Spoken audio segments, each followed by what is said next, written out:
you say the wrong thing to the wrong person on the wrong day, which I did, and they're like, we're done. So here I am at 31, kicked out of my own life with a self-inflicted wound and unbelievably suicidal. I don't know what to do. I don't know what's wrong with me. I know there's something very wrong with me because I'm looking at my own behavior and the ways I'm acting out in my life.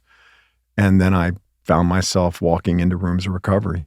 And that's when things started to turn around. It took 20 years, but it could have happened a lot more quickly for me, but I could not be honest with myself or others about my dishonesty. I'm David Duchovny, and this is Fail Better, the show where failure, not success, shapes who we are. Before we get into today's episode, I wanted to give you all just a bit more context than usual. Today I'm talking to my friend Jake Clark. Now, Jake is many things: a U.S. Army veteran, a former member of the Secret Service and the LAPD, and while I've been known to play one on TV, he's been an actual agent in the FBI. But what you need to know for our discussion is that Jake is the president and founder of Save a Warrior, or SAW, an organization helping to address the suicide epidemic in the veteran community. The main component of this is a 3-day program that has been honed by Jake and his team over the years to help heal those suffering from post-traumatic stress. A few weeks before we sat down together in the studio, I had the privilege of joining one of these programs myself, seeing firsthand how powerful and transformative it was for the people in attendance. We spent a large portion of this conversation debriefing on the experience I had, what I got out of it, and how Jake came to develop it. While the nature of the program means we can't really get into specifics, hopefully listening in can give you some sense of the collective aha moments we shared.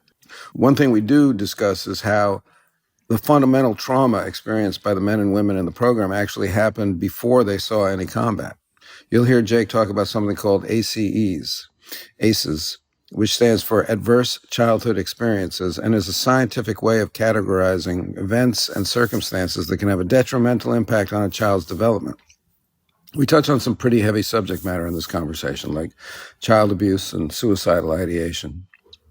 I felt honored to be able not only witness Jake in action, he's quite amazing, during the Save a Warrior program, but sit down with him, decompress and contextualize everything that happened, and of course, then to share with all of you. So here you go, my conversation with Jake Clark. Thank you for coming in. And Thanks for having me. What I wanted to do, I was withholding this because I wanted to give you a gift. Aw. I wanted to give you a gift when we started, and it goes a little something like this. You still have this? Should Can I see it? I got to do it again. You did it perfect. There it was so weird the way you would do that. Okay, there it is. Can Take I take it off it? my hands. It's all yours. This is what we would do when I was in the you and I were in the FBI at the same time. We were in the FBI at the same time. And you got paid a little bit more to be in the FBI than I did, but we would do this. So when I met Jake and he was telling me that he was a fan of the X-Files and that he particularly liked, no, that's yours. That's for me to keep? Yeah. Oh, come on. Yeah. That's yours. It's not, no, it's not. Really? Can I put it in the center? Where you visited? Yeah, of course. Thank you. This will mean a lot. I'm going to put these with the boots. And Jake said that he loved the way that I presented my badge, like slowly and very methodically.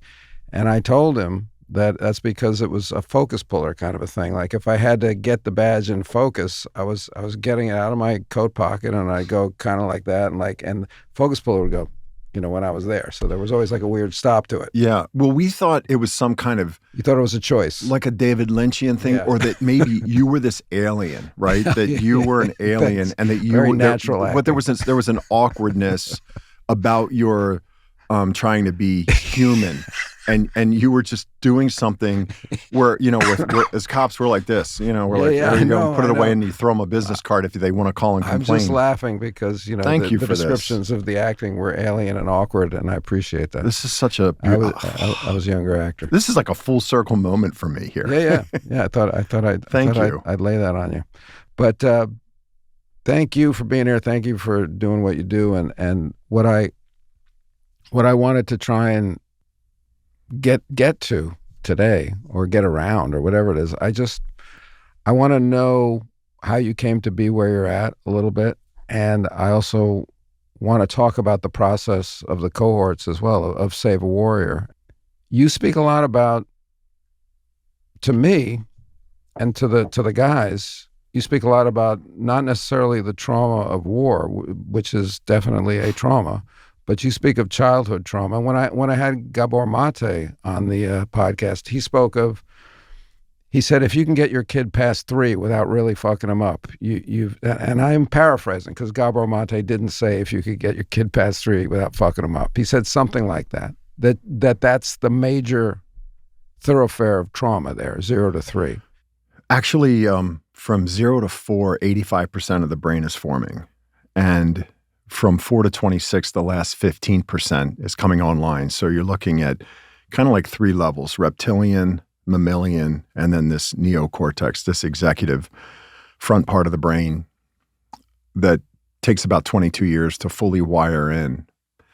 And so if you can get the first 4 years right, there's a lot of gains to be had there.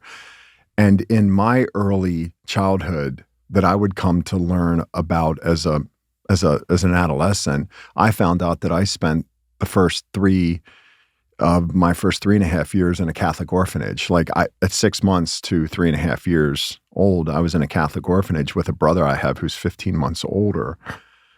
And I had a mother who was mentally ill. So my childhood was shot full of neglect, abuse, and dysfunction. And this is like pre-verbal. So you don't have access to those memories, nor do you have any words to put on what was going on between 0 and 4. That's the big mystery to me as well. Correct. And this is pre-verbal, but there is an internal language that occurs for infants, and these things are known as breaks in affinity. Right. And, the first one that is common is something here is wrong. And probably when I was separated from my mother, who was mentally ill, who was a clinically diagnosed paranoid schizophrenic, there was this onset of symptoms about 6 months after I was born, and her Russian, Jewish, Irish Catholic family on Long Island made the executive decision to remand my brother and myself to the care of the state of New York through St. Christopher. So when I found out as as an adolescent, when I was about 9 or 10 years old, when they told me you were at St. Christopher's, I literally thought I lived with St. Christopher for 3 years. You had no memory. I had no frame of reference. Yeah. And they were like, no, it's a Catholic orphanage on Long Island because your mother couldn't take care of you. And everybody had a story on either side of the family about that. But I had this dad who was a Vietnam-era Marine, blackout drinking, compulsive gambler. But to me, he was my hero. Right. And he got me involved in sports and made sure that I got good grades and went to the dentist 3 times a year and all the things that needed to happen. But there was an inordinate amount of neglect, abuse, and dysfunction. And I would come to understand that as my studies progressed later on in life. And I looked into all things child development and the so what of it. All the people that I work with have childhood post-traumatic stress. That's what qualifies them to come to our experience. We determine that in the screening process. You see, that's what was shocking to me or surprising is when I realized, I thought going in, I was going to be witnessing people dealing with the horrors of war. Whatever. We don't talk about any of that. No. Rarely. But there was some of that, but it was really incidental. That's the later. Yeah. That's the later disturbance. Correct. And as you say, it's more of a moral injury. So now we're talking about complex post-traumatic stress. When you collapse a moral injury on top of a childhood post-traumatic stress issue, injury, I don't like that D word. I don't think they're disordered. I think it's more of an occurrence. You collapse that, and now you have this complex post-traumatic stress. And the way one presents typically is with chemical and process addictions. That's a real hallmark of someone with complex post-traumatic stress. It can look like borderline. It can look like narcissistic personality disorder. It can look like dissociative identity disorder. But if you really pull the lens back and look at the ACEs score, which I think is an incredible biomarker and an indicator. Adverse Childhood Experiences Survey. So the average Adverse Childhood Experience Survey score, which measures neglect, abuse, and dysfunction. Can you just give the history of that? Because that was an interesting. It was the study or the creation of the questionnaire was made by an insurance company, right? Well, it was actually done with the CDC and Kaiser Permanente, but there was a doctor, I believe his name was Vincent Felitti, and they asked these 10 questions prior to your 18th birthday, And these 10 questions deal with neglect, abuse, and dysfunction in the family of origin. And what we determined over a body of about a population size of about 3,000 respondents was an average ACEs score of 7, which is the same ACEs score as a convicted felon in the United States penitentiary system. So that told me the problem was centered in the person's non-thinking thinking. It was centered, we actually could determine the thing under the thing that was holding the problem in place. And from there, begin to ask whose voice is still missing from the conversation. And then that led us toward internal family systems and the work of Dr. Richard Schwartz. But prior to that, we had platformed this off of things that were already existent in the American culture, which is we invented recovery. We invented integration. And You're talking about Americans. Talking about Americans. We took Judeo-Christianity and blended it with Zen Buddhism and came up with these models of recovery. And then as the Vietnam War was winding down, the human potential movement was really picking up and conversations were happening in San Francisco and a conversation was happening in New York City.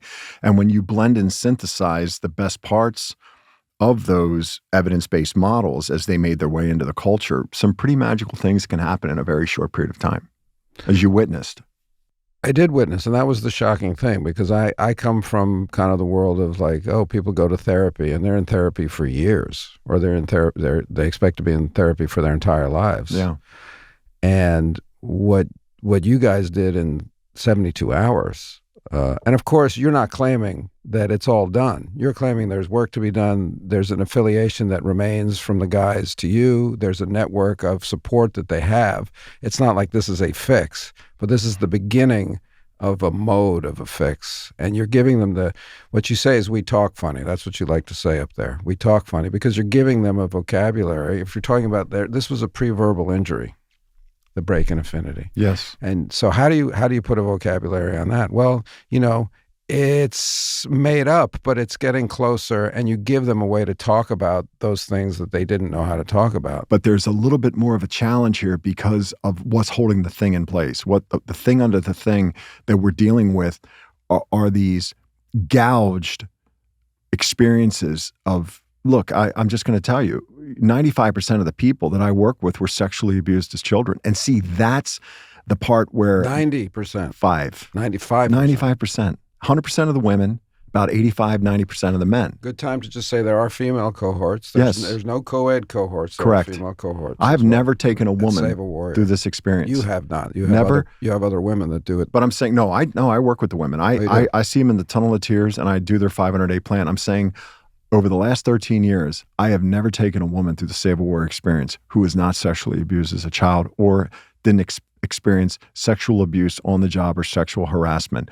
What's shocking is the rate of the men who were sexually abused as children.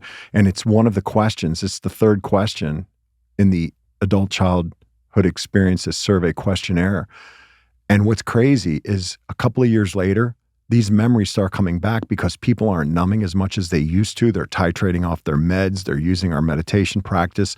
They're working with their doctors to supplant these dozen meds that they're on with a solid patented mindfulness, stress reductive meditation technique. They're in 12-step. They're in other therapy. They're in communities of practice. They're engaged in purpose greater than self. And they start to come off these meds and these memories come back between the denial and the dissociation and the numbing. And now they have the wherewithal, not the tools. I hate that word, tools. They have this internal wherewithal to be with that with which they cannot be. And the degree to which they can be with that with which they cannot be is the degree to which they experience freedom, power, and full self-expression. Because I don't have the same fear of expressing to appropriate parties what happens without getting into a big story about it because I've experienced it out. One of the things that both inspires me and gets in my way is the simplicity of your approach. Even though your sources are coming from the multiverse, you're picking from so many different places. And in a way, that was one of the things that was also when I first started to do 12-step type thinking was, can this really be one size fits all? I'm special, man. I'm super complicated. I'm super smart, like I can't do this simplistic thing. It can't work for Mr. Complicated. Don't you know who I think I am? Don't you know who I think I am? So, and on the other hand, I think we live in a culture that's always offering quick fixes and simple fixes. So I'm trying to thread the needle here with you because you're coming at it with that simplicity, but you're actually getting shit done. It's not the simple promise of, lose your fat in 30 days or whatever, all the shit that we're bombarded with, the bullshit and the self-help bullshit that we get. I see you guys as real, and you as really doing the work. And yet it's simple. And that's the hardest thing for people to understand. It's not going to cost anything. It can't work if it doesn't cost anything. And it's simple. It can't work. It can't work if it's simple, but it is. I live in an era, I live in a time where I'm drowning in information and starved for wisdom. Right. And, that discernment is part of the promises of when one is chemically addicted, that's considered stage 1 recovery. And the outcome can be the ability to be with life on life's terms. But it takes, unfortunately, a lot of pain and a lot of disappointment and a lot of failure. I know your program is called, we got to it. It really takes this failure, but really it is this heroic journey that we're all on. It's a little different for women and men. Women get this thing much quicker than men. Really? Yeah, absolutely. Because they just have so much more power than men do. They're the vessel that life has created and comes through from the universe. And they're just a little more attuned. Obviously, not a little bit more. They're more attuned than men when it comes to this. And they're tougher. So the cohort journey that you take the women through is slightly different from the one that I went through. Slightly different, a little more relational, a little more focused on relation, different film that we use for them. But otherwise, it approximates, it's both 72 hours. I remember one time the men's experience was 5 days, the woman was 4. And one woman said to me, she said, "Why do the men get 5 days and we get 4?" And I said, "Well, you women, you get it quicker than the men." And she goes, "We knew that. We just wanted to make sure you did." Jesus Christ. You said 95% of the men and women that you're dealing with are sexually abused as children. Yeah. What is it about this culture? What's happening? What happened? Yeah. Why is that happening? Well, Alice Miller writes about that in the drama, The Gifted Child, and Banished Knowledge, and Thou Shalt Not Be Aware. Look, when people live in close proximity to each other and their own boundaries were broken, hurt people, there's people will cross lines and do things that they'll deny having done, or that they can't imagine their own challenges and drift have brought them to. Listen, if I had told my father, if I had said to my dad, and this is how I got complete with my dad, it was after he passed away, it came out of nowhere. I was taking somebody through the work in the kitchen of the place where you visited, and I've heard the voice in my head 3 times, and this was the 3rd time, and the voice said, "She touched him too." And I got my dad like that. I was complete with my father because it never occurred to me that what his mother was doing with me, that she would have done with my dad. The thought never crossed my mind. And it explained my dad, and I got complete with him in the sense that I was okay with who he was and who he wasn't. And if I had gone to my father, David, as a young boy, or even as a young man, and said, Graham, when she would bathe me, he would have killed me. He would have murdered me. I can tell you the first thing he would have done would have been to reach for my throat and choked me. He would have choked that tube, and that's the depth of denial in this culture. But I can't deny having 3,000 people tell me the same story. And not only that, we give the ACEs survey twice, in the 5th hour and in the 71st hour, and 40% of the scores go up. Right. Same 10 questions. And then if I bring them back a year later and do some intensive work with them to do some of the clarifying material that maybe they've slacked on, 50% of the scores go up because I'm not numbing as much. The memories are coming back. But yeah, there is an issue in this culture. And I live in the reality of that every day. And I have a lived experience of that. Now, it doesn't own me like it once did, because not too many men in their 20s and 30s looking for help want to sit in a room of strangers and say, "Look, my grandma used to jerk me off when I was a little kid." But that compared to what I've heard in those rooms of what's happened between young men and young women and their families of origins, you think of the scenario, it's been expressed in a container, and nobody is saying it for effect. You're also not vilifying. You're also not saying, I want these people brought to justice. You're saying, I'm trying to expiate this. I'm trying to get it complete. I'm trying to get you complete. And I go back to this a lot with my love of Jesus turning the other cheek. It's like, I'm trying to break the chain. I'm trying to break the chain here. So I'm not going to slap back. Yeah.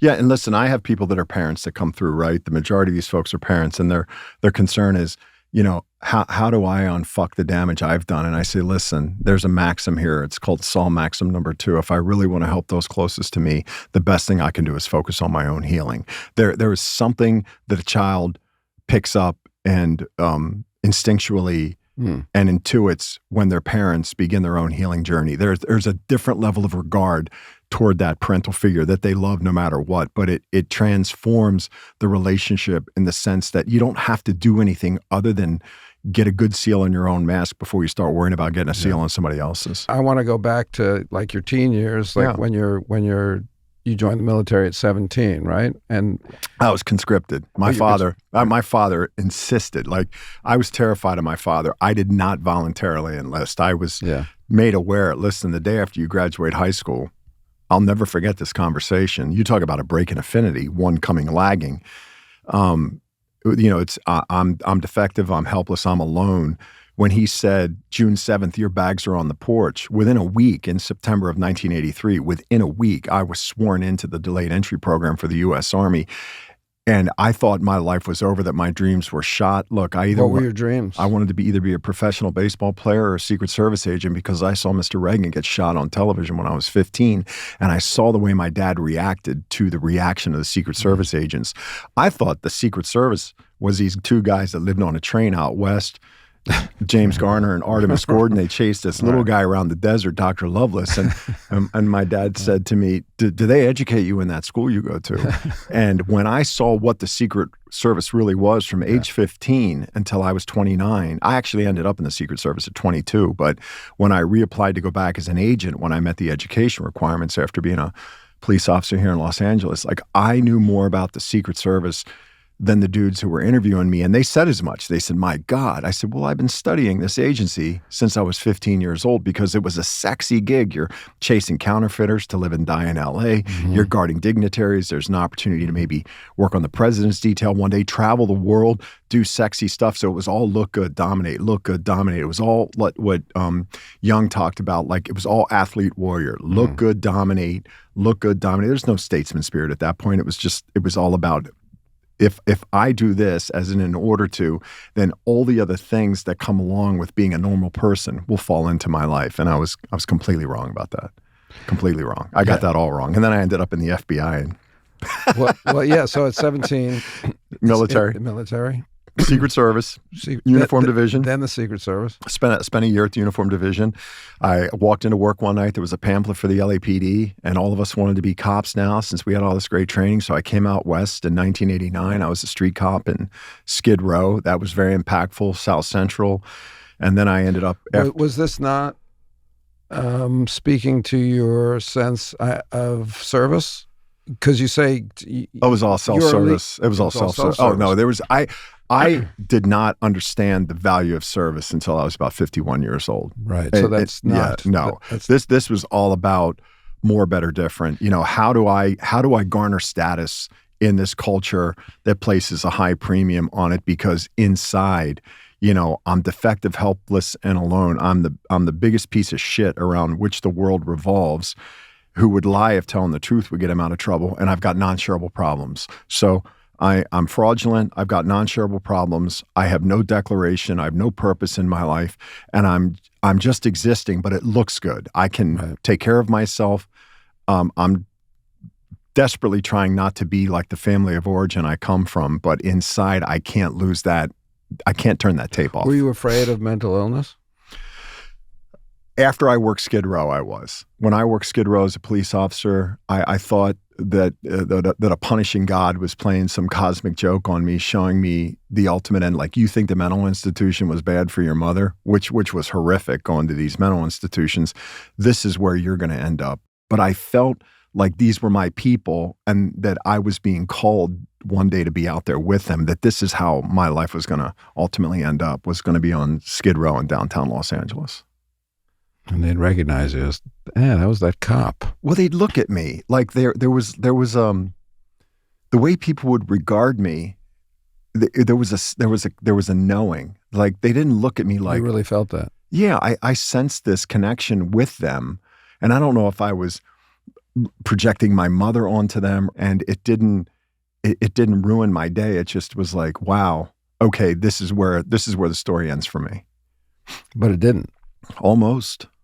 How so? Well, I crashed my life at 31. I ultimately ended up not going back to the Secret Service. I pulled the trigger too quick. I applied for and was accepted to the FBI in the fall of 97. And halfway through the FBI Academy, the Secret Service calls me and says, we have a class date for you. Now, here I am in the middle of the FBI Academy with about 7 weeks to go. And the dream job of all dream jobs is calling saying, listen, go sign out, resign, which I've never been a quitter, resign. We will send a car for you, go back to LA, pack your stuff, and you're going to go to the Federal Law Enforcement Training Center back in Georgia, and you're going to be a Secret Service agent. And I'll never forget, I can see myself at the bank of payphones. How old are you? 30. Mm-hmm. And I could seeing myself taking this phone call from a payphone. For you younger folks, that's a thing that hangs on a wall. It's got buttons on it and a thing you talk into and listen. And John Gill, who was on Mr. Reagan's detail at the time, who was also one of the recruiters, it was still a very boutique agency. It was here was a dream coming true. And I can't believe that I'm telling him I'm not going to do it. That's the one decision sometimes I wished I had back in life. Did you have a mentor at this time? Do you have an older? Him, John Gill. And I had a mentor from the police department, a detective, Ed Medlock, who to this day is still a trusted advisor, who guided me and shaped me because I was going to school at night. Like, you had to meet certain requirements to be in the Secret Service. You had to have a certain amount of education and experience and what they were. I checked every block they were looking for. Like, this was it. This was going to be what I wanted to do, but I couldn't quit the FBI. But when I graduated from the academy a couple of months later, as I'm walking across the stage, shaking hands with Mr. Free, I knew that this wasn't going to work out. Like, the guy beside me, Mike Costanzi, was bawling. He was so overcome with his accomplishment. And I'm sitting there numb. And I'm thinking to myself, you just made a really big mistake. You made a really big mistake, because I'm like, this is it. Like, this is after focusing on being a federal agent for 15 years and everything I went through as a soldier and everything I went through as a street cop and a detective. And, as a really good student, took it very seriously. Like, this is it. And I could never figure out what we were doing at the FBI. Like, I knew the Secret Service mission backwards and forwards because I had done some cases with them in LA, and it just spoke to me. It was more family-like, more boutique. And there was a lot more room for rookie mistakes at a place like that. Whereas the Bureau, they were in the 2-year probationary period. You say the wrong thing to the wrong person on the wrong day, which I did. And they're like, we're done. So here I am at 31, kicked out of my own life with a self-inflicted wound and unbelievably suicidal. I don't know what to do. I don't know what's wrong with me. I know there's something very wrong with me because I'm looking at my own behavior and the ways I'm acting out in my life. And then I found myself walking into rooms of recovery. And that's when things started to turn around. It took 20 years, but it could have happened a lot more quickly for me, but I could not be honest with myself or others about my dishonesty. What was it about the rooms? The courage of the people's vulnerability. I couldn't believe what they were sharing, and I couldn't believe they would look you right in the eye. And I struggled to understand that I could still have a life that was worth living, that it was salvageable. If the ghost of Christmas future had come in and said, listen, you're a slow learner, you're a tire kicker, you're hard-headed, but there's going to be a day where you really get this and you will have no regrets that all these other things didn't work out. Like, you're really going to get your life, but we're going to have to kill off some parts of you that are not constructive, they're not productive, they're not appropriate, they don't contribute. I wouldn't have believed it. But I'm what M. Scott Peck calls thrice broken. And he says that's the limit for a human being. If you get broken 3 times in life, you're unbreakable. And I live a life today where I don't have any of the concerns that I once did and the worries that I once did with respect to, am I going to be okay? Is my life going to work out? Can I manage my life? How are my relationships going to be? And I've learned to be honest about my dishonesty. Mm-hmm. Thrice broken. Thrice broken. First time at the Bureau, the second time. First time as a child, no? I don't know. I had an American childhood. To be in an orphanage, no, I don't know. I don't have language for that. Like that break in affinity. You know what? Then maybe I had a round tripper. You know, I look at the first break in affinity. Or first breaking was at 31, getting myself kicked out of my life. About 5 years later, losing a relationship with a woman I was engaged to, who I was very much in love with. And then thirdly, when my marriage ended in 2017, where these repeated what's known as a catabasis, it was just the universe kind of saying, look, we have something for you. You have some gifts to give away, but until we know you are qualified for this position, and we are trying to, there's an old saying, God doesn't call the qualified, he qualifies the called. Mm-hmm. Until we can get you to submit to where we're trying to take this train and ride it in the direction that it's going, you're going to stay in this vicious circle, and it's just going to be more of the same and more of the same. And I got tired of letting myself down. I got tired of efforting so hard in a direction only to let myself down again. And I had enough sense about me to say that, if you don't get this sorted out, you will kill yourself, and you're going to miss the rest of the show.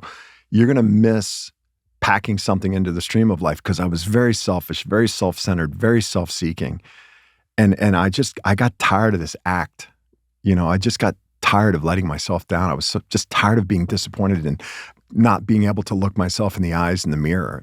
But there was also this story back there that, who the fuck are you? What do you think you have to contribute? That was a big issue for me too. Like, I don't have anything to give away. Right. Well, it seems to me that when you walked into the rooms, you go into a 12-step room, you go on your autodidactical journey at that point. And it seems to me that you start reading everything. And I'm in the right town too. I'm in LA. You can't swing a dead cat without hitting somebody that's drenched in patchouli and granola, that's got some esoteric insight into something. There's gold in those places. Oh my God. And here's the thing, guys like me don't walk into places like that. And not because we think we're badass and tough. We're just so ashamed that we don't feel that, we're going to be welcomed or invited. And I just found myself in these rooms with the most incredible mystics and metaphysicists and ontologists. And I really got what they were saying. Like, there was some part of me that was filling up, and there was and early on I was like, I wonder if I could do this. I wonder if I could do it for people like me who end up in places where people like me end up, is in the space of warrior, what have you, and give them a proper versus a pseudo initiation into adult philosophy. Mm. And then you realize, when you do the deep research, that this conversation's been around for 4,000 years. It's just been passed through the ages, and it finds the zeitgeist of the time in which to be delivered. Mm-hmm. And I think that's what happened for us at Save a Warrior. And trust me, I'm the last guy who ever thought that he would be cast in this role. And I asked this very famous actor one time about his breakthrough role. And I was, kind of fangirling over him. And I said, man, how did you get that part? Mm-hmm. And he looked at me and he said, I fit the suit. Mm-hmm. I love that. Yeah. I fit the suit. And I had young warriors telling me, like, you were just so ideally trained and developed to do this. But I don't think they understood how much work I had done in the background in that long, dark night of the soul. Like, I never stopped studying. I read myself blind to try to get down to the heart of this thing and to see, like, what is holding this problem in place? What is the thing under the thing? And that's where, I focused my attention. So Jake and I met in a health food store, and he approached me because he recognized me from the X-Files, and we talked about the FBI for a moment. And then he started telling me about what was at that point Saw, or what was soon to become Saw. Soon to become. I was developing it, and I was just all excited, and there you were, and I remembered you from, and you were very kind, and I was like one of those things you attach to a garden hose with holes in it, just like flopping all over the place. It was just coming out of me and here you were, here's Fox Mulder. Yeah. So at that point, you're trying to figure out how to become, how to get up and running, right? Is that yes. right? But I had enough sense about me to grab local practitioners that were doing this with high-end, high thread count recovery centers in Malibu. Right. And I was hiring them to do, and part of it was I was avoiding my own responsibility, but I wanted to see what they would do in this, what was then a 120-hour experience. Like I had this idea that it was going to be meditation, education, and motivation. And this would be enough to unstick people. Again, I didn't know what I didn't know at the time. This was the 13 years ago. Now I've got 3,000, participants under my belt, 282 iterations of this piece of performance theater. And that was the beginning in Malibu in the summer and the fall of 2012. Well, you call it performance theater. Yeah. I found that to be interesting when I was going through it with you, with the guys. And you call the guys who lead these cohorts Red Xers for the Red X on the stage where the actor stands. Yeah. So you trace the origins of what you're doing to Greek drama, right? Yeah, totally. This kind of psychodrama, or I guess most people would think of it as role playing or whatever in the therapist's office. But can you speak a little about? Well, from what I studied, and I tend to, I don't want to say make caricature or parody, but my understanding is that when the Greeks came home from the Trojan War and got their shit kicked in, someone went to Socrates and said, man, these dudes, we can't get these cats home. Like, we can get them home, but we can't get them home. And he's like, okay, we're going to act this out. We're going to put you up on this stage, but you're going to portray your enemy. And they're like, wait a second. What are we talking? And he's like, just trust me. Just trust me. And this was the origin of Greek tragic theater, was these soldiers who were struggling to reintegrate themselves back into their culture were living in the skin of their enemy, and by doing so, going through some transformational experience by way of paradox.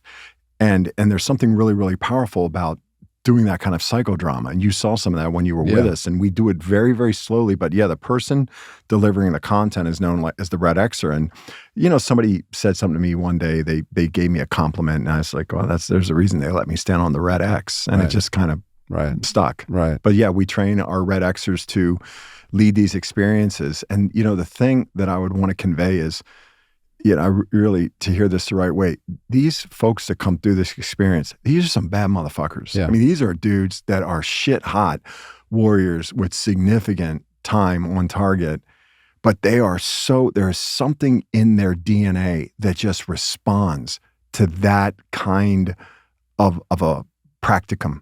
Like, they really take it on. And it's almost like some part of them that they didn't know that they had access to.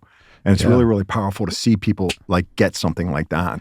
And it doesn't come down to what I would think it's going to come down to, which is forgive your opponent, forgive the enemy. Right. It goes back to mom and dad always. Well, but forgiving oneself for making mom and dad wrong. Right. See, this is the biggest hurdle. Yes. Because of what's happened and the story I have about what happened and the complication and the compression and the collapse of that. And this is something we talk about on the podcast a lot, is like for the possibility of forgiveness or forgetting. And this is something that I was struck by during our process was, you're like, forgiveness is not possible. No, it's not. Can you explain that? Sure.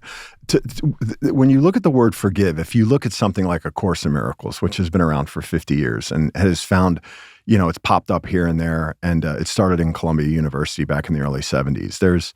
Some people say it's the elaboration of the lost gospel of St. Thomas. And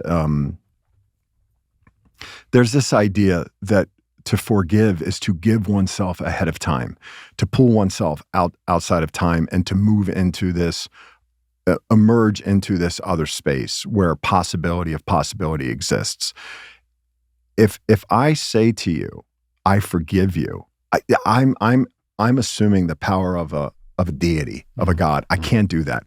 What I can do that's very, very powerful, that can open up that space, is it goes back to St. Thomas, right? Or of Aquinas. He said, St. Francis. It was either St. Thomas or St. Francis. One of those saints. One of those saints said, it is better, it's better to seek forgiveness than to forgive, right? Like this is ancient That's not wisdom. our culture either. No, but see, I can't forgive you because it doesn't move the action forward. When I humble myself and I say, listen, will you forgive me for making you wrong, for being human? It stops time. It freezes the moment. Say that again, because that's something I heard over and over. Will you forgive me for making you wrong, for being human? When I do that, there is an immediate connection because it requires humility is recognizing one's own limitation and asking for support. I'm asking you to do something for me. And the hardest thing a human being will ever say no to is a request for help from another person. Listen, I need you to help me. Can you help me? Will you forgive me for making you wrong, for being human? If nothing else, it knocks the ultimate pause in the other person's ass. Like, wait, what just happened here? There's novelty. Novelty applied to a situation that otherwise appears frozen. And now you've just created this alternate reality game between you and this person with whom you have an affinity. And it really gives the other person, it empowers the other person to make this profound contribution to you, and it restores the affinity that's been lost. Because if I say, I forgive you, it's just, there's an arrogance to that. It's like and the other person, it immediately can put them on the defense. Like, forgive me for what? What, for feeding you, for changing your clothes, your diapers, for bathing you, for protecting you, for sheltering you? See, now I just hit their receipts. Whereas if I paradox that, that's the breakthrough. That's the miracle that our folks again and again and again, and people forget to remember that. I went home and I forgave my parents. I went, oh fuck, no. Listen, I'm going to tell you in English. Well, could they understand the formulation if you gave it? Did you say that to your dad at some point? Actually, yes. During the process, during the cohort, we say that in a role play. Sure. So we say it. Usually to you, or somebody else who's playing the father or the mother. I got to do it with my father on his deathbed, and I got to do it with my father in the late 90s. You don't need to. No, I don't need know. to do it with the actual person. No, because if you can create, there's an ecology of transformation. If you can create the context for these enactments to occur, which is what we do at SALT. You need submission, containment, enactment to have a proper secular spiritual initiation. This is ancient. You got to have that. You got to have that. You got to have that. And if I can introduce that archetype of mother and father, and you saw with your own eyes when I bring up mom, when I bring up dad. You have the guys stand with their palms out, right? Well, usually there's yes, mom and dad standing with the palms out. They're there to receive. Right. That's correct. That's the image you're giving. Correct. Yeah. But there's this moment with the participant. There's this antipathy, or there's this regret, but there's always grief. Always. And grief is what holds these problems in place. And there's no power in saying, look, I need you to forgive mom. I need you to forgive dad. But when we ask their forgiveness, my God, the solvency of those tears, you see the person transform right in front of you. It's immediate. It was. Yeah, and now the problem is I'll pick it back up and I'll have this issue with mom and dad again. So this completion sometimes takes some repetition again and again and again. Well, that gets back to what happens after the 72 hours are over. But I'm sure you're like, this is 48 hours in. You're seeing these tough guys rolling around on the floor, screaming, sobbing, and it's not forgiving them, and that's kind of what we've been taught in this culture. What you're seeing there is when they're saying, "Will you forgive me for making you wrong, for being human?" Here's what's not said. That's said. Mom, I love you. Mm-hmm. Dad, I love you. The only thing that matters to me is that I love you. And you see that completion. That's what, and I'll ask them, you're never going to see them again. What do you want to say? It's always the same thing. I love you. I love you. It is without fail. That is the language that is evoked, that comes forth, and it just you feel something in the room, something really, really powerful, because that person has been withholding that declaration for maybe decades, and they haven't known how to formulate it either. They haven't had the container for it. They haven't had a courageous space in which to express it, and we create the ideal conditions for that to occur. But I think it's important to say too now, because you're not saying, hey, I'm going to give you guys a talent that you're going to go out there and get what you want. You know, I'm going to give you access. Nothing like that. Listen, we're going to give you access to a world where you're going to have the possibility and the opportunity for what you really want, and hear this the right way. It's not going to look anything like you think it will, because you're not going to show up as this athlete warrior with this backtrack in your mind of defective, helpless, and alone running you as a game if I continue to clarify and integrate this experience. And it's going to take some time. I have to introduce and emerge different language. Repeat, relate, repeat, reframe. Relate, repeat, reframe. And it because this is something that you talked about a lot that resonated with me, is like, there's the thing that happened. There's no denying that, right? Shit happens, it happened. And then there's the story that you've been living with, that you told yourself about. And the story isn't true. What happened is what happened. The story I make up is never true. No matter what that story is. No matter what. And people struggle with, and it's like right back to the mind. It's like right back to the mind trap. You're not listening. You don't understand. Listen, I overstand. I overstand. Okay. Not my first rodeo. Me too. You know, I had adults in my childhood who broke my boundaries and interfered with me in ways that should not happen to a child. But it's the story I make up about the what happened that isn't true, because I'm talking about something that did happen, and it is never exactly what happened. If I get it down to the basic language, it disappears the story, and now there's a breaking open. There's a space for being complete with the source of this break in affinity, and bang, I'm into another dimension. Time has stopped. I'm outside of time. Transformation has occurred, and I want more of this, because this is where the satisfaction and the fulfillment comes in. And it's not about telling a new story, is it? I think it's about creating a new story. It is about I think it's about creating a story that's powerful, that creates agency, that elevates one's consciousness, that allows one. Like, I live a life today that someone like me doesn't get to live with those biomarkers. You know, as a 9 out of a 10 on the ACEs scale. Yeah.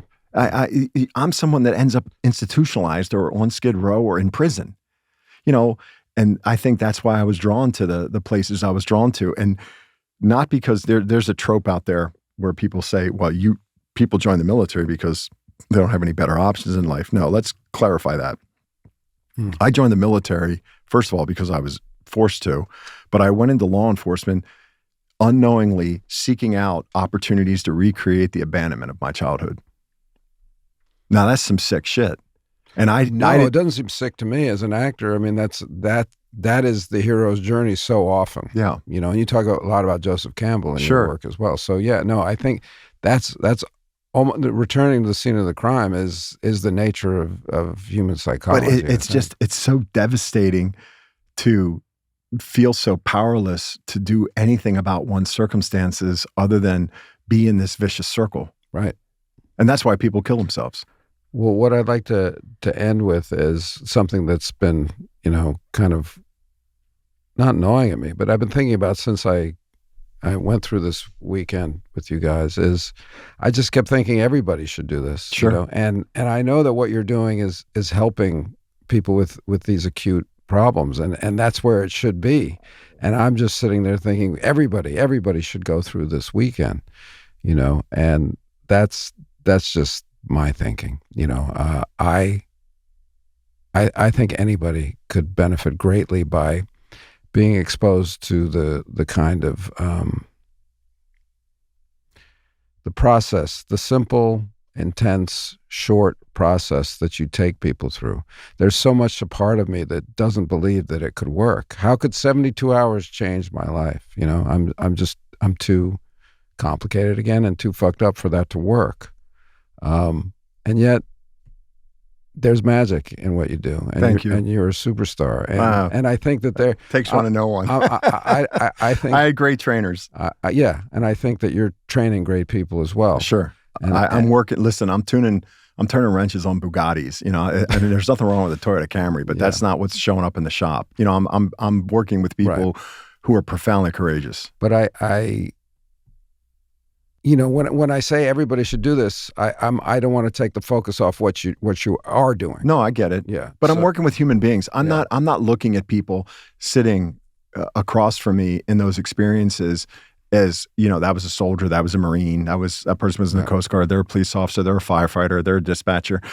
I see adult children that are stuck in an emotionality of a 5 or a 6-year-old that got knocked off course and are now moving toward an apparent death of despair, and that's the humanistic side of this experience. I don't see that.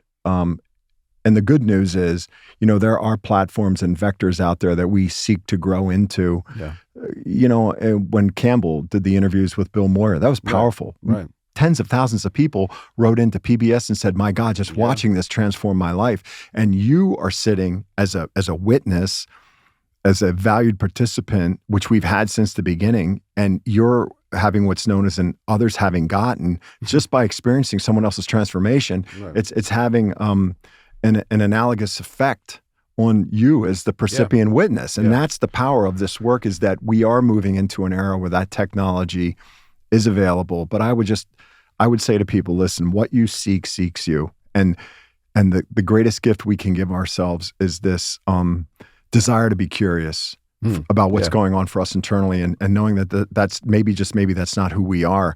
And as we continue to inquire into those spaces, things open up for us in our world that begin to lead us to what we're called to, because we're all called to heal and emerge into what we were sent here to be. I really believe that. And I've seen that in people. I've been in the rooms of recovery now for 27 years. I wish I had a magic wand, and I don't. Right. But I'm grateful for the opportunities I am given, even to sit here and talk with you about this, because it's so kismet 13 years later after I first met you, almost to the day, to circle back. And that's what I believe, that this is where the culture's going, that this is the zeitgeist, that we are looking to heal as a nation that's going through a lot right now. As we end, can you show me your ID? Can you present it to me? Sure. In the way that one is supposed to. I don't think it was quite that slow, but how I would do it? I would just do it. No, I know like you do. The way I would do it, like this. I would get a lot of laughs in the office. Shit. Yeah, okay. Yeah. Thank you for this gift. This is special. Thank you for this gift. You're welcome. You're welcome. All right. Thanks so much for listening to Fail Better. If you haven't yet, now is a great time to subscribe to Lemonada Premium. You'll get bonus content like my thoughts on conversations with guests including Alec Baldwin and Rob Lowe. Just hit the subscribe button on Apple Podcasts, or for all other podcast apps, head to lemonadapremium.com to subscribe. That's lemonadapremium.com. Fail Better is a production of Lemonada Media in coordination with King Baby. It is produced by Keegan Zema, Aria Bracci, and Donnie Matias. Our engineer is Brian Castillo. Our SVP of Weekly is Steve Nelson. Our VP of New Content is Rachel Neal. Special thanks to Carl Ackerman, Tom Kupinski, and Brad Davidson. The show is executive produced by Stephanie Whittles-Wax, Jessica Cordova-Kramer, and me, David Duchovny. The music is also by me and my band, the lovely Colin Lee, Pat McCusker, Mitch Stewart, Davis Rowan, and Sebastian Modak. You can find us online at Lemonada Media, and you can find me at David Duchovny. Follow Fail Better wherever you get your podcasts, or listen ad-free on Amazon Music with your Prime membership.